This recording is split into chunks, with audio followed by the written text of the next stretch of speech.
Q&A, karena setiap pertanyaan selalu ada jawaban. Dipandu oleh Yohana Margareta.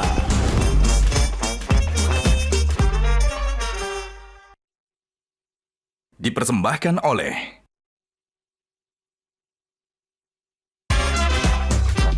Panelis kita hari ini. Dan antara ini nggak ada di janji politiknya Prabowo. Tiba-tiba barangnya muncul. Ini sebenarnya rencana siapa?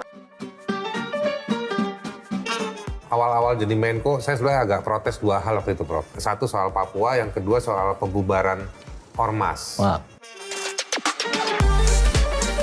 Waktu mundur dari Menko, kekayaan Pak Mahfud berapa? Ada salah satu petinggi negeri bilang, wah ini nih calon-calon presiden nih. Anak-anak dari presiden sebelumnya gitu menurut saya. Itu what kind of demokrasi sih?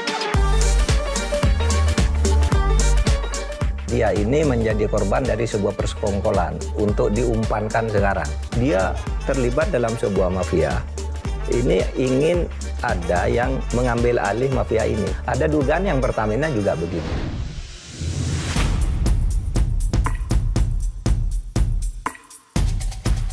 Gajah Duduk dipilih karena keunggulan dalam berinovasi, sehingga melekat di hati masyarakat secara turun-temurun. Perkembangan sarung sedemikian pesatnya, hingga sekarang tidak hanya digunakan pria sebagai outfitnya, tapi juga wanita di segala suasana. Sarung Gajah Duduk menawarkan kenyamanan yang sesungguhnya. Gajah Duduk hadir di setiap momen terbaik Anda. Sesuai dengan tagline kita, sarung Gajah Duduk adalah legenda Nusantara. Sarung adalah budaya kita, sarung adalah Indonesia.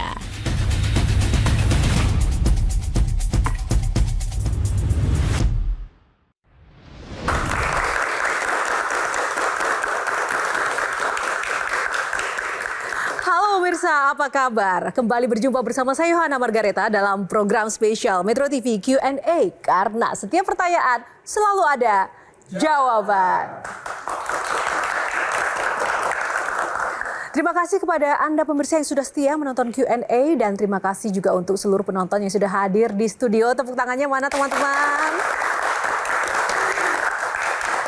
Dan seperti biasa, setiap malam kami akan hadirkan sosok inspiratif yang istimewa. Sosok ini dikenal sebagai seorang pakar hukum tata negara yang pernah menjabat sebagai Ketua Mahkamah Konstitusi. Keahlian akademis dan juga intelektualnya di bidang hukum dan juga politik membawanya menjadi Menteri Koordinator Politik Hukum dan Keamanan di Kabinet Indonesia Maju periode tahun 2019-2024. Tentunya sosok ini tidak asing lagi bagi Anda mungkin masyarakat Indonesia. Langsung saja kita akan sambut dan juga undang bintang tamu malam ini, Profesor Mahfud MD. Lebih meriah lagi boleh? Prof, apa kabar Prof? Sehat? Baik, sehat. Say hi dulu buat pemirsa Q&A Prof. Halo. Prof, gimana sibuk apa? Kayaknya saya sering melihat Prof tuh seliweran di podcast. Udah jadi podcaster sekarang ya, Prof? Ya, punya apa untuk mengkomunikasikan gagasan dan mengadvokasi masyarakat melalui opini.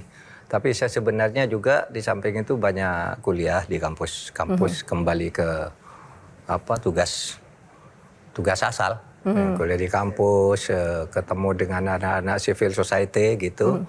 Ketemu dengan dosen-dosen yang masih punya greget untuk berbicara masalah negara kita ini.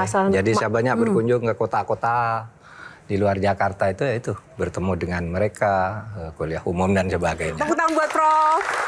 Silakan Prof, langsung saja kita akan berbincang lebih lanjut lagi di Q&A kali ini. Senang sekali bisa berjumpa di ruang Q&A setelah mungkin tahun 2024. Sibuk ya Prof? Iya. Di urusan politik begitu. Nah, tapi kali ini ada aturan mainnya Prof. Sebelum kita membahas ada 9 box, Prof boleh memilih nomor berapa di box yang terpampang ini. Di dalamnya akan ada tema-tema atau topik yang akan kita bahas. Yang pertama box nomor berapa? Nomor 5. Nomor 5. Lagi viral. Itu di media sosial lagi viral kasus-kasus korupsi. Ya. Prof, apalagi sudah muncul Liga Korupsi. Liga korupsi. Tanggapan Prof gimana? Ya, memang ekspresi kemarahan publik terhadap perkembangan korupsi yang sekarang gejalanya seperti permainan domino aja, muncul ini, ditutup kasus ini, yang ini hilang tidak selesai, tutup ini, dan seterusnya. Ini memang masalah kita, sehingga orang lalu menyebut liga korupsi kan, ini yang tertinggi, yang kedua ini, yang ketiga ini, nanti finalnya seperti apa kita belum tahu juga kan. Nah ini kan otomatis membuat pertanyaan publik ya, Prof. Jangan-jangan selama ini memang hanya tidak terbongkar saja, Prof. Oh iya, bukan hanya tidak terbongkar selama ini, tidak dibongkar. Sebenarnya gejala itu sudah ada kan, orang sudah tahu semua sejak dulu. Tapi jujur Prof, lebih parah atau enggak pasca 98? Menurut saya lebih parah. Lebih parah? Iya, daripada 98. Kenapa Prof? Gitu ya, kalau korupsinya ya. Iya, kita fokus ke korupsi. Di bidang lain mungkin kita bisa bicara lain. Nah, kita lihat dari anunya aja, pas sebelum 98 itu zaman Pak Harto kan, kita kritik dia, kita demo dia sampai jatuh karena KKN. Tapi korupsi di zaman Pak Harto itu terkoordinasi, yang mengkoordinasi Pak Harto sendiri. Ya, jadi dia misalnya APBN itu DPR nggak ikut-ikut, nggak ikut nawar sampai 1/3 kan kalau sekarang. Kalau zaman Pak Harto nih undang-undangnya, lalu korupsinya itu diatur di dalam kroninya Pak Harto, iya kan? Sehingga disebut pada waktu itu negara Orde Baru zaman Pak Harto itu disebut negara korporatis. Negara dibuat dalam jaringan Pak Harto, semua diatur, ada yang korupsi, ada yang diberi hak tertentu. Nah, yang korupsi itu diatur melalui penguasaan terhadap berbagai organisasi-organisasi menjadi sebuah korporatis. Nah, itu dikendalikan oleh Pak Harto, tapi zaman sekarang ini semua korupsi. Bukan hanya eksekutif. Dulu kita kaget kalau ada orang Mahkamah Agung, pengadilan itu korupsi itu ributnya bukan main dulu zaman Pak Harto. Nggak ada yang berani. DPR dulu nggak bisa flexing gitu ya. Dulu DPR tuh zaman Pak Harto kalau misalnya orang yang seminggu sekali pulang ke Jogja atau ke Surabaya itu naik kereta loh. Ke Semarang naik kereta. Sekarang nyewa pesawat juga banyak tuh DPR. Yang salah di mananya? Ya kita semua mungkin terlalu liberal. Mari kita diskusikan nanti. Anda tahu pengawas-pengawas itu sekarang terlibat korupsi semua dari lembaga yang harus diawasi. BPK misalnya. BPK itu sudah jelas tuh keterlibatan korupsinya. Sekurang-kurangnya sudah ada 2 yang masuk penjara sekarang kan. Mahkamah Agung, Hakim Agung ada yang ditangkap tangan dan sebagainya. Sekarang banyak. Di Mahkamah Konstitusi juga ada gitu. Jadi semua lini sekarang harus ada perubahan. Dengan cara seperti apa? Ya mari kita bicarakan karena banyak menurut alternatif perubahan. Kalau saya perubahannya sekarang yang paling kunci begini. Kalau saya ya, tinggal Pak Prabowo presiden sekarang. Apa yang dipidatukan? Koruptor akan dikejar sampai ke mana? Ke Antartika, sampai ke lubang tikus dan sebagainya. Sekarang laksanakan karena koruptor itu kan ada di depan dia semuanya, gitu. Maksudnya di depan dia itu? Iya, di sekeliling dia banyak yang sudah diinggasikan oleh publik, sudah pernah menjadi bermasalah, dipanggil oleh aparat penegak hukum dan sebagainya. Nah itu dikelirkan semua. Nah yang kedua yang sudah muncul ini jangan didukung habis-habisan, tiba-tiba balik. Misalnya apa? Kasus judi online. Itu kan sudah jelas ribut mengarah ke si A, ini otaknya sekarang hilang. Pagar laut sama kan? Wah rame ini atas dukungan Pak Prabowo akan ini. Nah sekarang nih anti kilimat. Pertamina juga kan udah mulai balik nih. Wah kemarin ribut balik lagi nih sekarang. Katanya enggak, Pertamina enggak salah ini. Sudah mulai begitu kan? Sudah mulai dilokalisir ke orang yang terlanjur, seakan-akan penindakan ini hanya karena keterlanjuran dibuka gitu, lalu mau balik lagi berbagai cara. Ini pandangan saya yang melihat posisi presiden seperti itu. Tapi saya tidak tahu kesulitan politis apa yang sekarang merasa ada kesulitan politis yang dihadapi Pak Prabowo. Menurut saya secara umum, karena di negara ini terjadi saling sandra. Kalau saya misalnya akan menyelesaikan ini kasus besar. Sesudah dep gitu diselidiki ternyata ada famili saya, ada anak saya, ada istri saya. Itu istri saya punya saham, istrimu punya saham di sini loh. Anakmu dulu yang dirikan ini loh. Mundur lagi ini. Dibelokkan ke orang yang yang sebenarnya kemudian apes, bukan hanya, sehingga saya sering berpikir pemberantasan korupsi di negeri ini hanya kena terhadap orang-orang yang apes, bukan karena sebuah rencana Contoh kasus sekarang yang apes itu menurut Prof siapa? Ya yang ditangkap itu apes. Seperti siapa? Lurah Kohot itu siapa? Arsin ya itu apes. Yang ini si Haan dan kawan-kawan ya apes gitu. Karena sebenarnya kalau mereka tahu semua peta persoalannya itu ini tidak akan terungkap kan gitu. Ini apes terungkap duluan, terlanjur terungkap, udah ini aja yang jebloskan ke pendara, yang lain diamankan kan gitu. Ada orang yang menjadi otak oligarki yang datang ke Menteri KKP mengatakan, sudah bilang aja saya yang Arsin mau bayar, nanti uangnya dari saya.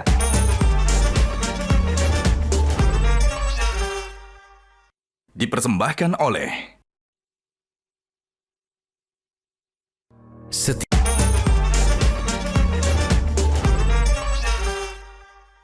Dipersembahkan oleh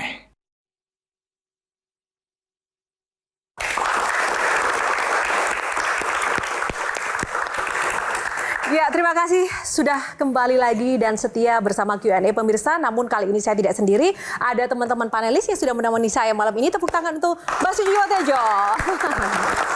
Mas Haris Azhar, apa kabar Mas? Long time no see. Sehat ya? Baru pertama kesini nih. Baru pertama kali. Wah, terima kasih, tepuk tangan buat Mas Haris. Semi, tepuk tangan dong. Bang Hendri Satrio, widih. Teman-teman, tadi kita sudah buka box pertama, isinya topiknya viral, membahas isu-isu yang lagi viral. Salah satunya adalah terkait dengan korupsi dan sejumlah kasus hukum. Nah, langsung saja yang pertama, Mas Haris Azhar, apa yang ditanyakan untuk Pak Mahfud? Sebenarnya banyak yang mau didiskusikan, ditanyakan ke, termasuk mau protes juga sama Prof. Kenapa? Mahfud. Karena sebetulnya kan kerjaan saya kan relevan sekali ya sama bidangnya Pak atau Prof. Mahfud sini. Cuman memang harus saya akui juga Prof. Mahfud itu apapun posisi rezim penguasa terhadap isu, pasti beliau ini orang yang membuka pintu. Bahkan beberapa isu terbatas, kita empat mata gitu. Saya punya temuan, saya sampaikan, Prof. Mahfud juga menjelaskan di dalam rumahnya itu situasinya seperti apa. Nah, yang ingin saya tanyakan satu aja sekarang. Terakhir ini kan di publik, Prof. Mahfud ini kan mau jadi wakil presiden.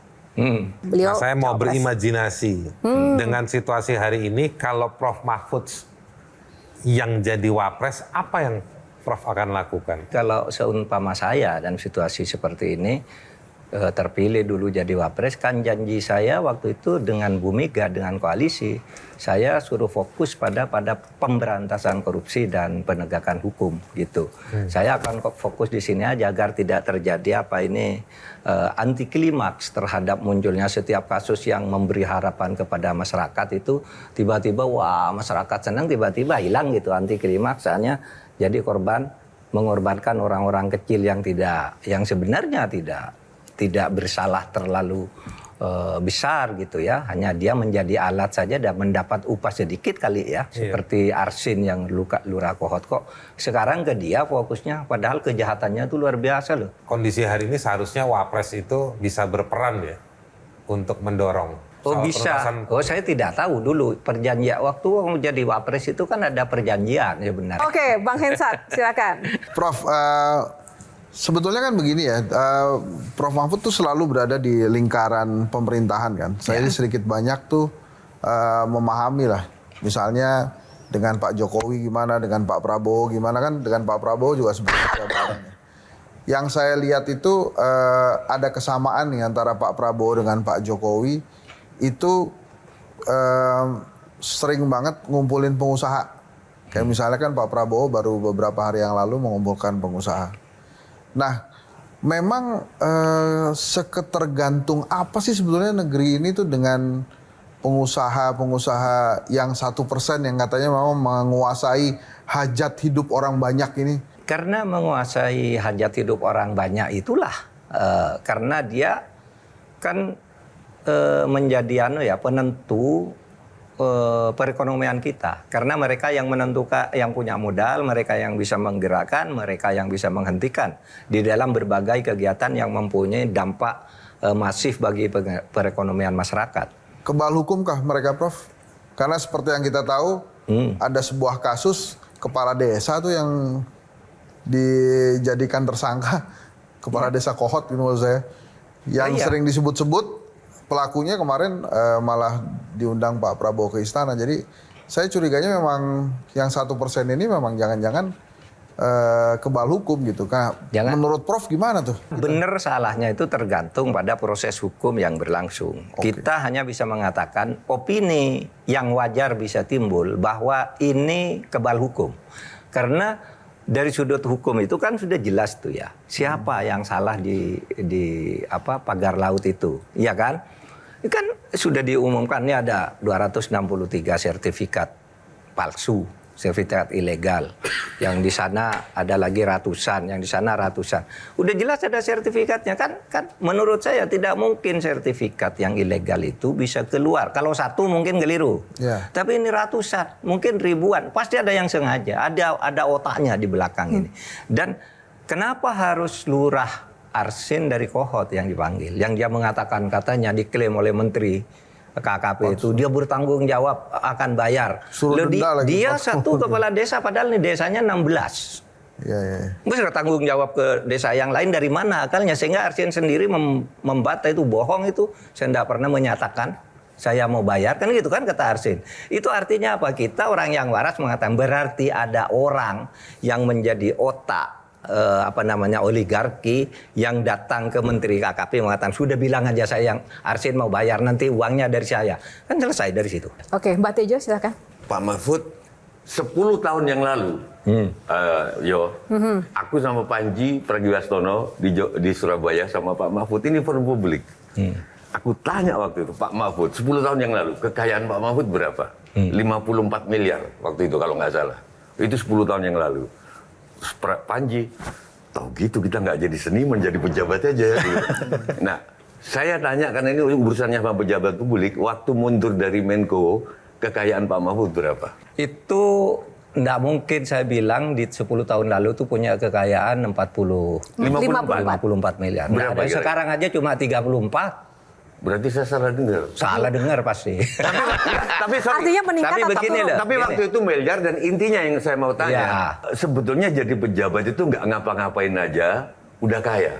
Iya, kan? saya beritahu. Kenapa sih orang masih korupsi ini gajinya pejabat nih? Resminya memang kalau gaji menteri itu 19 juta. Cuma 18 juta. Tetapi take home-nya banyak itu. Yang dibawa pulang bisa 150 rata-rata minimal. Dan itu bersih. Ditambah remunerasi dianggap 100%. Ditambah uang operasional yang itu bisa dipakai untuk apa saja. Itu 125 juta. Saya 20 tahun lebih menjabat dan segitu dapatnya. Saya simpan semua bisa lebih dari 30 miliar. Itu yang korupsi itu orang gila tuh. Tapi itu dibantah. Kan Pak Mahfud kan ketua MK juga. Iya. Sidang itu kan dapat duit juga, Pak. Oh iya. Itu cukup. Saya waktu keluar dari MK tuh kaget. Loh kok hartanya banyak ya gitu. Kan itu langsung disetor ke bank. Karena gajinya besar, dapat uang operasional. Lalu setiap menangani satu kasus itu 5 juta bayar. Padahal dalam satu perkara tuh kasusnya bisa 5. Anda bayangkan bisa kaya tuh. Artinya bisa kalau satu periode itu ketua MK tuh bisa paling dalam 10 miliar tuh dapat. Jadi saya tidak kere-kere juga. Saya beritahu yang lebih menggilakan lagi gini loh. Banyak pejabat-pejabat itu yang merangkap misalnya orang setingkat dirjen itu merangkap menjadi komisaris di BUMN tuh. Gajinya sendiri dia tidak sampai 50 juta sebagai dirjen. Tapi uangnya sebagai komisaris, gajinya bisa sampai 1,9 M satu bulan. Tapi gini loh, ada anggapan-anggapan yang skeptis sama Pak Mahfud ini. Karena Pak Mahfud ini kan dari 2019 bahkan menterinya Pak Jokowi. Lalu setengah tahun terakhir mungkin bertobat ya. Jadi, dan ketika di luar Pak Mahfud ini sangat kritis gitu. Nah ini kan 4,5 tahun nih jadi menterinya Pak Jokowi. Itu sebenarnya apa yang terjadi sekarang kan pasti sering rapat lah dengan beliau. Apalagi waktu itu jabatannya sebagai Menko. Nah apa yang terjadi sekarang hari ini benar-benar rancangannya Pak Jokowi nggak sih? Contoh misalnya Danantara. Danantara ini nggak ada di janji politiknya Prabowo. Tiba-tiba barangnya muncul. Nah ini sebenarnya rencana siapa? Karena di janji politiknya Prabowo nggak ada. Apakah waktu Bapak ada di dalam, Bapak ada nggak rapat soal nanti begini? Ini kan Bapak 4,5 tahun lah. Di balik dengar. layarnya.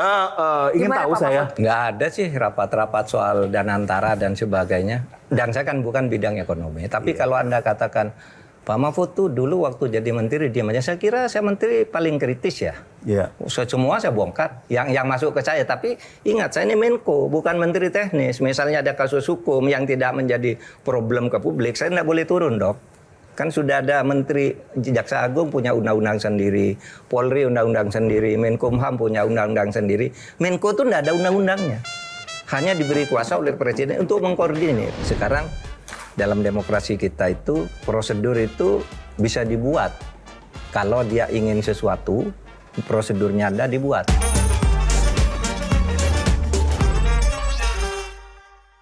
Dipersembahkan oleh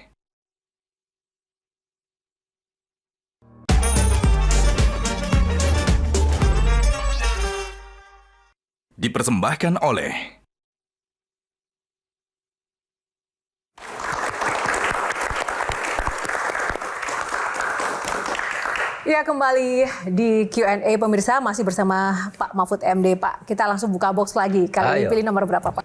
9. 9, kita buka box nomor 9. Bagus nanti saya. Karena boxnya demo crazy, Pak Mahfud melihat demokrasi kita semakin crazy atau enggak sih sebenarnya? Ya menurut saya semakin crazy karena gini, enggak, maksud saya demokrasi itu kan ada pembagian tugas ya, pembagian wewenang antara lembaga ini dan lembaga ini. Sekarang nampaknya juru bicara lembaga eksekutif itu ada di legislatif. Apapun keperluan itu dibela dan disuarakan di legislatif, kan sekarang begitu ini. Yang terasa ke kita ini sebenarnya gimana sih? Memang agak crazy juga, apalagi di tingkat rakyat terjadi swing yang tidak karuan itu. Kolusi-kolusi melalui proses demokrasi. Proses demokrasi itu kan menghendaki kebebasan tapi ada prosedurnya. Sekarang dalam demokrasi kita itu prosedur itu bisa dibuat. Kalau dia ingin sesuatu, prosedurnya ada dibuat. Mas Haris sama pemikiran dengan Pak Mahfud? Iya, Prof Mahfud ini waktu awal-awal jadi Menko, saya sebenarnya agak protes 2 hal waktu itu, Prof. Satu soal Papua, yang kedua soal pembubaran Ormas. Wah. Lucunya, yang bikin peraturan soal menginisiasi pembubaran Ormas itu dulu Prof Mahfud sebagai Menko ya waktu itu ya. Bukan. Pak Wiranto. Undang-undangnya kan? Undang-undangnya zaman Pak Wiranto. Kalau pembubarannya zaman saya. Pembubarannya Prof Mahfud. Pembubarannya Pak Wiranto. Yang satu, ada 2 kan? Ada Iya. HTI, ada FPI. Kalau nggak salah HTI menggugat juga ke pengadilan. Ya, Atau FPI. Kalau nggak salah HTI. Tapi lawyernya Prof Yusril. Israel. Nah, sekarang Prof Yusrilnya jadi Menko. Nah, sekarang Prof Mahfud di sini kita tanya soal demokrasi. Tapi sebetulnya bibitnya dari rejim yang lalu juga. Ya. Ini kan udah terbalik-balik nih semua nih. Yang dulu melawan ada di dalam hari ini, yang dulu di dalam sekarang di luar. Nah, yang saya mau tanya begini, sebetulnya kita ini masih punya harapan nggak partisipasi publik? Kalau kasus Sukatani kemarin tuh, saya tahu kalau zamannya Prof Mahfud ini pasti udah di doorstop sama wartawan. Prof Mahfud kan gayanya gitu kan, lewat media mengadvokasi supaya polisi tidak macam-macam. Kemarin tidak ada satu Menko pun yang bicara membela Sukatani. Ini akhirnya polisi-polisi itu jalan. Ke depan kita ini akan seperti apa, Prof? Saya tidak Termasuk tahu. yang tinggi-tingginya juga nih ya, yang ahli-ahlinya di dalam, di luar, segala macam. Ya itu. Saya sih di luar dan di dalam kan sama aja. Dulu ketika sebelum saya jadi Menko, saya juga vokal tentang HTI. Karena HTI ya, jelas-jelas mengadakan Kongres Internasional di Jakarta dan keputusannya diumumkan, kami tidak setuju negara Pancasila, kami tidak setuju demokrasi, kami akan membentuk negara khilafah dari Thailand sampai ke Australia, mencakup Indonesia, Malaysia. Nah, masa begitu tidak dibubarkan? Dibubarkan. Kalau FPI itu sebenarnya tidak pernah dibubarkan sampai sekarang. Tapi dinyatakan tidak punya legal standing. Dibaca aja, tapi orang menyebut dibubarkan, tidak apa-apa. Karena begini, FPI itu ya sesudah berlakunya undang-undang keormasan yang baru kan harus memperbarui izin. ke kementerian. Nah di dalam izin itu kementerian punya 21 syarat lah kira-kira. Nah, satu syarat tuh ADART-nya harus sesuai dengan Pancasila dan konstitusi. Di situ ada isinya yang tidak sesuai. Pemerintah bilang tolong dong ganti nih ADART-nya. Pasal sekian, pasal sekian. Itu enggak mau. Bukan berarti tidak memenuhi syarat undang-undang. Terus sampai terjadi perdebatan, kita tidak membubarkan. Kalau begitu solusinya saya bilang jangan dibubarkan. Bilang saja tidak punya legal standing. Tidak boleh menjadi sebuah badan hukum yang yang mengatasnamakan sebuah badan hukum bertindak. Sehingga ini tidak punya kewenangan bertindak atas nama sebuah organisasi. Mereka sendiri nantang waktu itu. Kami tidak perlu izin pemerintah karena izin pemerintah itu Dewan Suronya tuh Pak Musin bilang gitu. Tidak perlu izin pemerintah kan cuma untuk uang. Kami tidak butuh uang. Ya sudah. Nambahin aja Prof.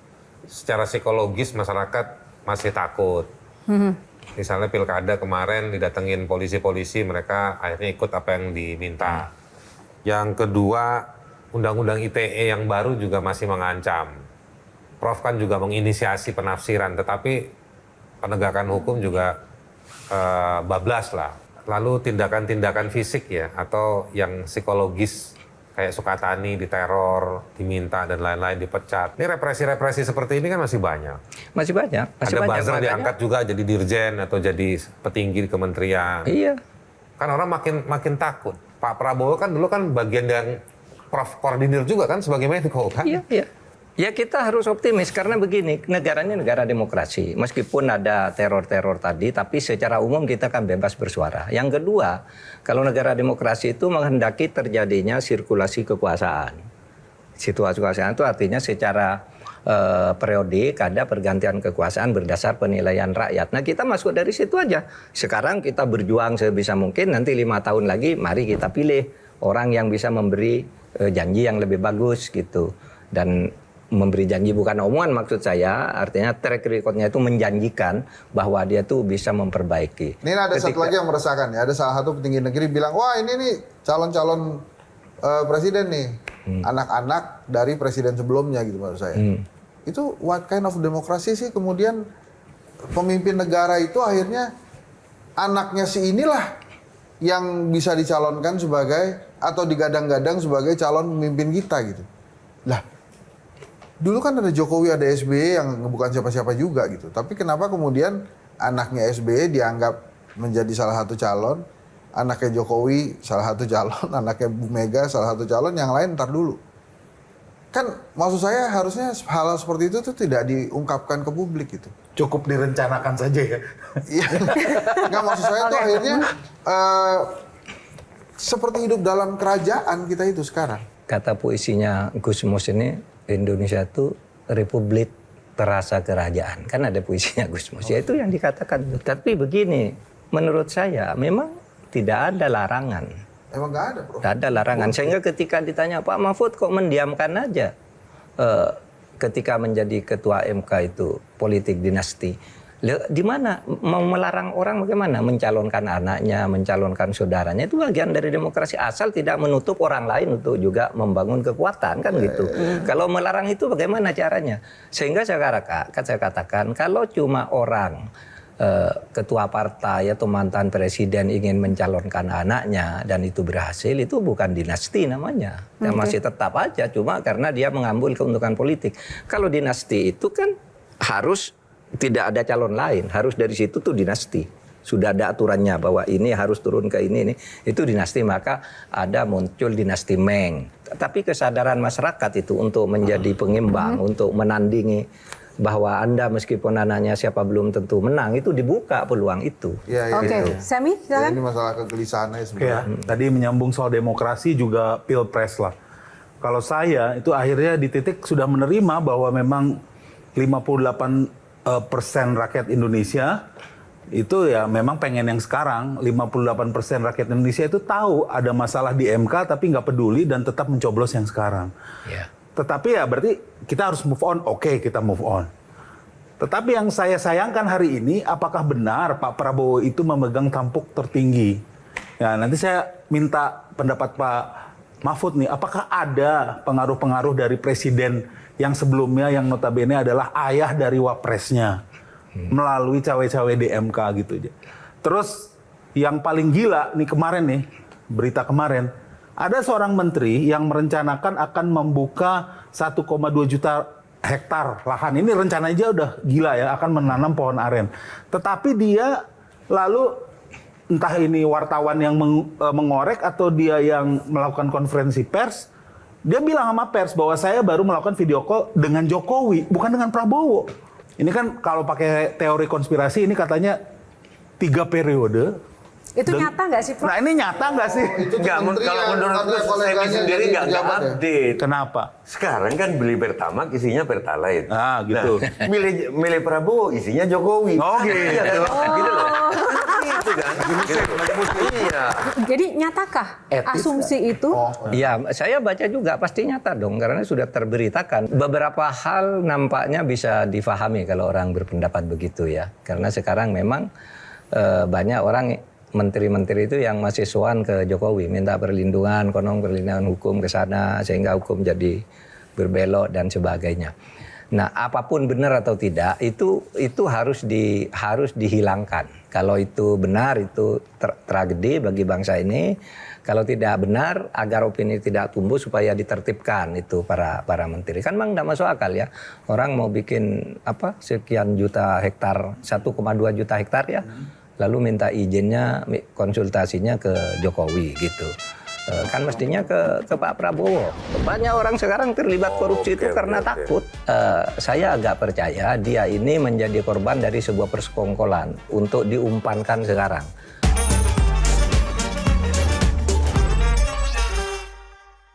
Dipersembahkan oleh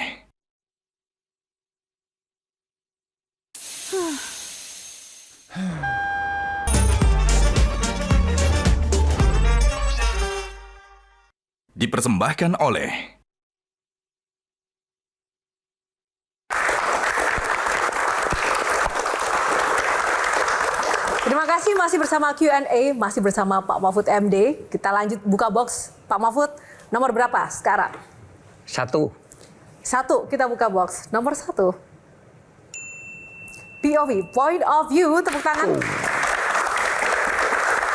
Nah, di point of view ini kita juga akan ingin menggali pandangan-pandangan Pak Mahfud. Saya ingin point of view Pak Mahfud melihat gambar-gambar yang nanti akan saya tampilkan. Ada beberapa foto Pak Mahfud, tapi masing-masing foto cukup 3 kata untuk mendeskripsikan sosok yang akan saya tampilkan. Oke Pak, siap? Yang pertama, sosok nomor 1, Ahok, 3 kata menurut Pak Mahfud. Berani, emosional. Emosional. Lucu. Enggak lucu juga. Berani, emosional, pemarah. Bagaimana yang kedua? Ini. Aduh. Bahlil ini ya. Bahlil 3 ini kata Pak. Lincah. Lucu. Depok. Itu Ya. ada yang usul Depok. Boleh menurut saya lincah. Orangnya lincah dia. Suka main pinter dia mengolah isu. Oke. Dan bisa bisa membuat presiden tertawa. Dulu saya sering sama dia ketika rame isu reshuffle kabinet, katanya, Mas Bahlil sini Mas, gimana siapa nih yang akan di reshuffle? Kamu kan mesti tahu karena sering bersama presiden. Oh, iya Bang, katanya, naik golf car dengan Pak Presiden Jokowi. Saya tanya lebih dulu, wah kami ini pusing ini. Jangan-jangan saya kena reshuffle sama Bapak. Lalu Pak Jokowi, enggak lah kalau kamu enggak. Di dalam 4 rekomendasi guru besar itu kan antarain kejujuran, soal kejujuran itu loh. Nah, kejujuran itu kan inti dari semua kehidupan, mau dari jabatan, termasuk jabatan. Ya. Kalau jujur ada udah nggak punya, dia nggak punya standing. Lah iya, saya bilang begini, sejak dulu saya kalau ngajar kuliah hari pertama kepada mahasiswa itu saya katakan, kamu kalau cuma ilmu mungkin bisa lebih pintar dari saya saat sekarang. Karena kamu bisa pakai gadget, bisa lebih cepat dari apa yang saya pikirkan gitu. Tapi kalau akhlak, kejujuran, itu kamu tidak akan dapat kecuali bertemu dengan saya. Saya bilang gitu. Karena apa? Kalau Anda tidak jujur di bidang akademik, pasti tidak jujur kepada rakyat. Harusnya mundur. Terserah Pak Pak. Sekarang belum tentu loh orang sadar tuh mundur gitu. Belum tentu, bukan karena enggak mau mundur, takut juga. Jangan-jangan mundur. iya takut. Kenapa? Apa yang Bisa diteror ditakutkan? oleh orang kalau kamu mundur, awas. Banyak orang sekarang terlibat korupsi itu karena takut. Wah, nanti kalau saya mundur karena ini lalu dianggap mencemarkan dia, dibongkar semua, habis dia. Foto selanjutnya, Harvey Muiz, Prof. Harvey Muiz ini satu serakah, Oke. yang kedua korban Serakah, korban. dan flexing. Menurut saya serakah karena ya kekayaannya yang luar biasa yang tidak masuk di akal. Dan sudah terbukti itu hasil dari korupsi menurut pengadilan kan. Saya agak percaya dia ini menjadi korban dari sebuah persekongkolan untuk diumpankan sekarang. Padahal pemain-pemain lain di bidang lain juga banyak. Untuk tujuan? Untuk tujuan, kalau saya mengacu kepada penjelasannya Pak Ansat Mbaya, Kepala BNPT yang dulu, itu karena gini, dia terlibat dalam sebuah mafia. Ini ingin ada yang mengambil alih mafia ini, mafia lain. Sehingga ini harus dibongkar dulu, bawa ke pengadilan agar muncul pemain baru. Ada dugaan yang Pertamina juga begitu. Tapi bagi saya enggak masalah, pokoknya dibongkar aja lalu dibabat gitu, bongkar babat. Oke, terima kasih Prof. Silakan Semi tentang Prof Mahfud. Kalau saya coba ingin sedikit mengklarifikasi statement Pak Mahfud nih sering bikin statement nyeleneh dan viral gitu. Nah, ini masih valid nggak sampai hari ini statement beliau soal malaikat pun masuk pemerintahan di Indonesia pasti jadi iblis. Pernah ngomong gitu kan? Valid. Valid kan? Tapi dalam konteks. Dalam konteks. Sampai hari ini iblis semua nggak tuh di dalamnya? Tuh? Ntar dulu. Apa betul itu Pak Mahfud itu ngerti agama enggak? Kok malaikat bisa jadi iblis? Iblis itu dulu malaikat. Iya, Lucifer. Dulu iblis itu malaikat, ada namanya. Tetapi karena punya kesombongan, kata Allah, aba wastakbara, merasa besar dan congkak, maka dia jadilah iblis. Oleh sebab itu saya bilang, dalam konteks pemilihan kepala daerah pada tahun 2012, bahwa kepala daerah itu semuanya dibiayai cukong. Ini pengumuman Menteri Dalam Negeri dan di dalam putusan MK juga semua curang. Saya bilang kalau sistem pemilu kepala daerahnya, pilkadanya seperti ini, malaikat pun jadi iblis sampai sekarang. Coba 62% kepala daerah itu waktu itu diumumkan oleh Pak Gamawan Fauzi. 62% kepala daerah di Indonesia terlibat korupsi. Kan berarti itu bukan orangnya, berarti sistemnya ini salah. Nah sekarang juga KPK itu bilang 84% kepala daerah di Indonesia itu dibiayai oleh cukong. Apa tidak jadi iblis nantinya? Gajinya 6 juta, biayanya untuk pilkada 30 miliar misalnya untuk daerah tingkat 2. Oke. Semua dalam sistem yang korup seperti ini, orang yang mau tobat pun susah. Maksudnya sistemnya yang harus diubah. Seperti apa sih di mata Mbah Tejo tentang Pak Mahfud ini sebenarnya? Dua hal yang saya tanya. Pertama, Pak Supratman waktu di sini Menteri Hukum bilang kita bicara empat mata waktu itu sama Pak Mahfud. Kenapa kok perampasan, persoalan korupsi di Indonesia kan perampasan aset undang-undangnya belum ada. Harus dengan undang-undang korupsi politik. Selama ini kan korupsi birokrasi, transaksi yang maksimal 10 juta. Itu benar nggak? Iya betul. Jadi waktu saya jadi Menko itu mengirim surat ke DPR. Ini penting, ada dua undang-undang. Satu, undang-undang perampasan aset. Yang kedua, undang-undang pembatasan belanja uang tunai. Ya. Nah, perampasan aset itu artinya korupsi itu kalau belum bisa ditangani secara cepat, tapi sudah ada indikasi korupsi, asetnya rampas dulu. Sejak melalui proses-proses keperdataan.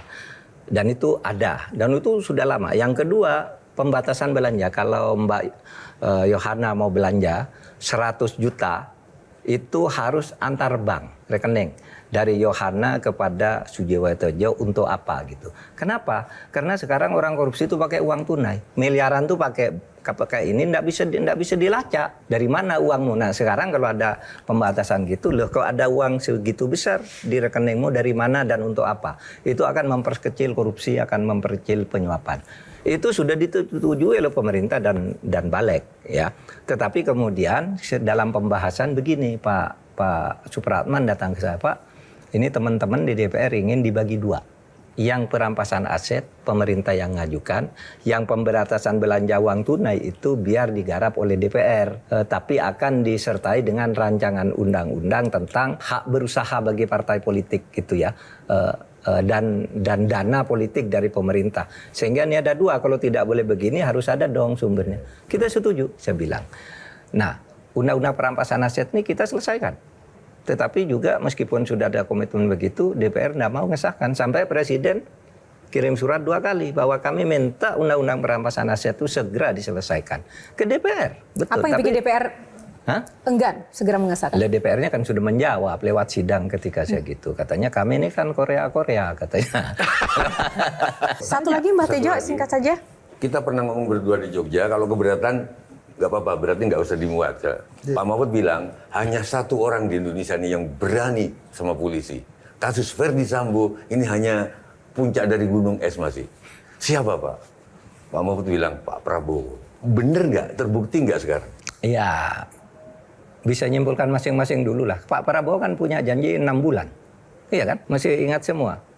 Kamu, kan Pak Prabowo bilang gini, orang-orang ini pada ribut, saya tidak berani, ini kepada koruptor tidak berani, tunggu 6 bulan. Kan dia bilang begitu, tersiar tuh beritanya. Ya sekarang kita lihat, sekarang baru 4 bulan kan. Masih 2 bulan. Berarti maksudnya tentara ini termasuk ini polisi. Sekarang orang-orang BUMN udah tentara semua. Kalau itu nanti bicara berdua lagi. Aku nanya satu dikit aja. Oke, silakan Ini saya cuma penasaran, waktu debat Capres-Cawapres dulu, setiap statement Pak Mahfud selalu ngomong selesai. Itu artinya apa sih? Ya disuruh oleh yang coaching Pak, tutup selesai gitu. Biar terlihat antara jam yang tertulis di situ dengan pernyataan Pak Mahfud persis jamnya. Tapi sesudah itu tidak sampai 2 detik. Ini ada yang nyetel di belakang dan saya tahu yang kemudian yang nyetel di belakang itu siapa saya tahu. Dan itu tidak salah juga, namanya kampanye kan. Terima kasih teman-teman panelis. Silakan Pak Mahfud untuk closing statement. Hidup saya itu selama ini berpedoman pada mengalir aja. Nah, ini saya tutup nih. Di Al-Quran itu saya diajari, ini katanya Allah itu menurunkan air dari langit ke bumi, lalu air itu mengalir kemana-mana. Sesudah mengalir kemana, mungkin kamu bertemu di satu cekungan, sesudah cekungan penuh mengalir lagi kemana-mana, ketemu lagi di mana. Saya dulu, Mas Tejo diturunkan oleh Allah di Situbondo sama Madura, ini Jawa, mana gitu beda-beda. Ngalir, ketemu di cekungan yang sekarang bernama Metro TV, ya kan? Nanti pisah lagi, sama. Ketemu di kabinet, ketemu di kampus, ketemu di mana. Saya ngalir aja, entah kemana nanti. Kalau selama ini, ya saya sekarang sedang mengalir di dunia podcast. Nanti entah mungkin mengalir balik ke kampus lagi kan sepenuhnya, atau kemana lagi dan seterusnya. Itu Tuhan yang ngatur. Ada pesan untuk pemirsa dan anak-anak muda di luar sana, Pak Mahfud? Oh iya, untuk anak-anak muda saya kira Anda adalah masa depan Indonesia, anak-anak muda. Dan Indonesia adalah masa depan Anda. Oleh sebab itu Anda hiduplah dengan baik di Indonesia untuk merawat Indonesia. Dan kekayaan-kekayaan Indonesia tentu bisa dimanfaatkan oleh Anda. Hindari korupsi, karena korupsi itulah yang akan merugikan bangsa Indonesia. Itu aja. Terima kasih. Jadi harus merawat Indonesia. Tapi Pak Mahfud setuju nggak dengan kabur aja dulu hashtagnya? Setuju aja, kenapa? Kan kabur aja dulu lalu kembali lagi. Oke, terima kasih. Iya. Oke, baik. Terima kasih. Iya kan semua. Oke, baik. Terima kasih Pak Mahfud dan juga teman-teman panelis, teman-teman penonton yang sudah hadir. Tepuk tangan untuk hari malam ini. Dan tak lupa terima kasih juga untuk Sarung Gajah Duduk, legenda Nusantara yang ada tulisan Arabnya, yang sudah menyediakan busana saya pada malam hari ini. Dan kami akan hadir dengan episode inspiratif lainnya hanya untuk Anda. Saya Yohana Margareta undur diri. Selamat malam, sampai jumpa lagi.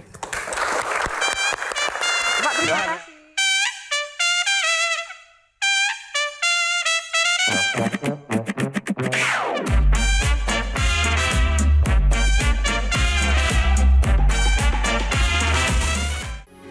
Metro TV.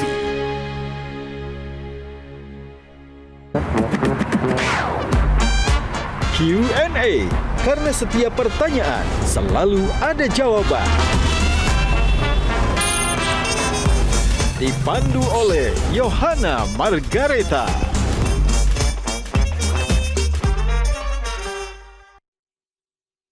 dipersembahkan oleh Jelajahi cara baru mendapatkan informasi. Download Metro TV Extend sekarang.